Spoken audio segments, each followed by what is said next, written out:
guys, I'm Kirsten and this is Millie, and today we're going to be talking about one of our faculty-led programs at Ole Miss. This is Dr. Balkin, and can you explain to us why your program is such a unique place to study? Absolutely. One of the things that I think makes this program different is I call it a transformational life experience. Sure, you can go to Dublin, have a Guinness beer at Guinness Brewery, and that's cool, that's exciting, but it's not going to be Rwanda. You're going to be exposed to a part of our human history that will change how you see the world around you, change how you perhaps see your life here in the United States, and hopefully change you as well.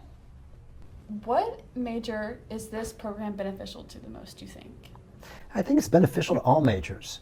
I think that when trying to get an understanding of the complex world around you, whether you are arts and humanities, whether you're business, I'm in the School of Education, and I certainly see connections to education, the applied sciences, psychology.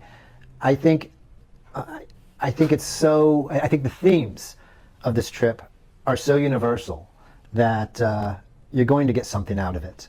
If you think about it, if you think about maybe you took a world history class in high school, or maybe even here at the University of Mississippi, you probably learned a lot about Greek and Roman history, and then you went into looking at early European history, and you've probably walked out living your whole life right now, and you have no idea about the history of Africa. I know when I went to Rwanda last year, I had no idea of African history. So just in that regard, you're going to learn about a part of the world and a culture that I think has been overlooked in terms of our Western ideas in education. Could you give us a brief overview of the Rwandan history and why it's so important to learn about it? Absolutely. I think Rwanda has lessons to teach the world. In 1994, there was a genocide, but of course the genocide doesn't just start. It starts with colonialization prior to World War I by the Germans, and then when the Germans lose World War I, the Belgians take over the colonialization of Rwanda. And they introduce an identity card system in the early 1930s, very similar to what you've read about in the Holocaust. Every Rwandan was identified as a Tutsi, a Hutu, or a Twa. And that identity was used for the basis of genocide that occurred in 1994. So not so far removed from our lifetime, is it? 1 million people in 100 days died. And it truly is one of the darkest moments of present-day human history. And yet you also get exposed to some of the brightest moments of forgiveness and reconciliation. Why a faculty-led program rather than an independent student study abroad program? Great question. So we're partnered with the Aegis Trust. All of our participants go through an education program where they get certified in peace education. You are led through a variety of genocide memorials, reconciliation villages, community projects, the parliament. We even go on a safari. Why? Because it's fun. But you will experience the culture of Rwanda. You will experience the history of Rwanda. And it's going to be emotional. So aside from it being transformational, it is also emotional. It is thought-provoking. It's evocative. And I think being with faculty is an important component to processing this experience and I guess reconciling it with your own understanding of forgiveness and reconciliation. For students that may be nervous or may need some reassurance about going to Rwanda, what can you say to those students? Yeah, great question. Rwanda is very safe. We're based out of Kigali, which is a very safe city. So from that perspective, I don't think you're going to feel unsafe or nervous or be placed in any situations that you would be ill prepared for. We do a lot of activities together, but there are opportunities to explore. So I think that overall you'll find comfort both in the accommodations as well as the surroundings where we'll be. All right, and so when it comes to accommodations, what is the unique type of community that you can stay in when you're in Rwanda? Sure, so we'll be based out of Kigali, which is the It's a very westernized city in Rwanda, but not far out. You will see everything from the economic challenges in Rwanda to also a thriving city. We'll be based out of a hotel with very comfortable amenities. Everything from food to laundry will be there. So it's a comfortable stay. In terms of other experiences, I think certainly the safari will be a wonderful experience, and I believe that we'll be staying overnight in the safari park. So that's kind of cool. We will also, the safari is, I believe it's on the border of Tanzania. So you don't enter Tanzania, but it's right there. And so you get a chance to see the landscape of Rwanda. And the safari was pretty cool. You know, you see baboons, you see giraffes. So we saw elephants. I mean, it was really neat. You said this experience was thought-provoking and emotional. Yeah. What would you say are some key characteristics for the people that are looking to embark on this program? I'll say this again, you know, be prepared to come into contact with some of the darkest moments of human history and some of the brightest moments of forgiveness and reconciliation. It's hard to understand genocide. Certainly if you've received Holocaust education, you've heard about it.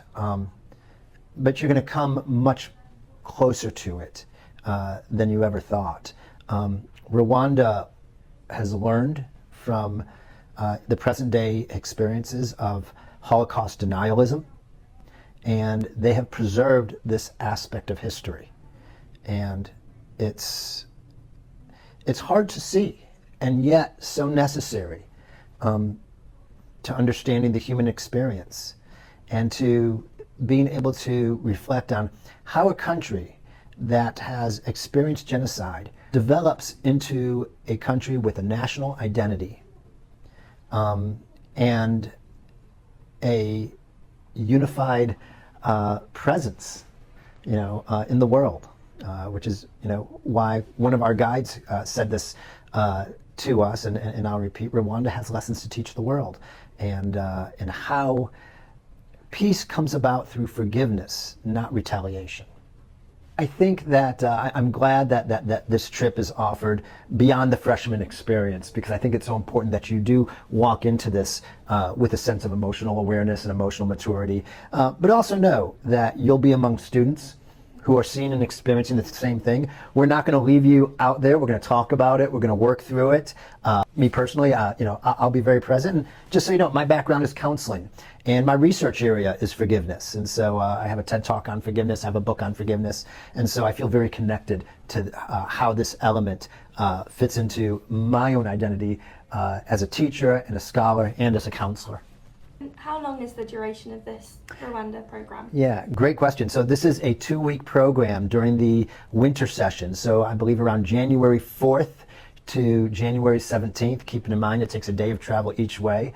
So it's a 2-week immersive process, and I think you'll find that time really sufficient to get a feel of both the history and the culture and have this wonderful learning experience. What do you think excites or surprises students when they first get to Rwanda or during their time there?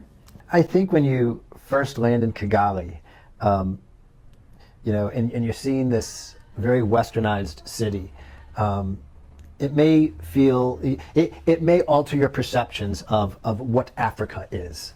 And so I think that becomes a catalyst for learning about this country and how a different culture and country rises from such an historical atrocity. It's hard to imagine unless you go there and you see it, and you understand not just the role of government, but how a people bought into and worked through forgiveness and reconciliation. This doesn't happen overnight. This happens over a period of 7 to 10 years for people to come together. But you could even learn about and see a change as early as 3 years after the genocide. Students that are really into peace building, this is going to be a program that's going to be really beneficial towards students that really want to make a mark in the world? Yeah, I think it's going to alter your perceptions about peace and how peace is attained, particularly after a travesty. And certainly we see a world in front of us full of conflict. And I think this is where that idea of Rwanda has lessons to teach the world. If you can do it there, what prevents us from seeing it happen in other places in the world? Are there any scholarships? Or Yeah, I mean, I think that the typical financial aid packages that you will see with all the study abroad programs at the University of Mississippi. This is its first year. It's a faculty-led program. I am constantly looking for opportunities to provide monies to assist students. I have no promises right now, but I'm in the process of looking at that. But certainly work through the financial aid office, because this is a course. It's a 300 level undergraduate course and a 600 level graduate course. So there's an opportunity, for financial aid to cover the coursework, as well as an opportunity to really experience something unique in your program of study. All right, and where can students find you?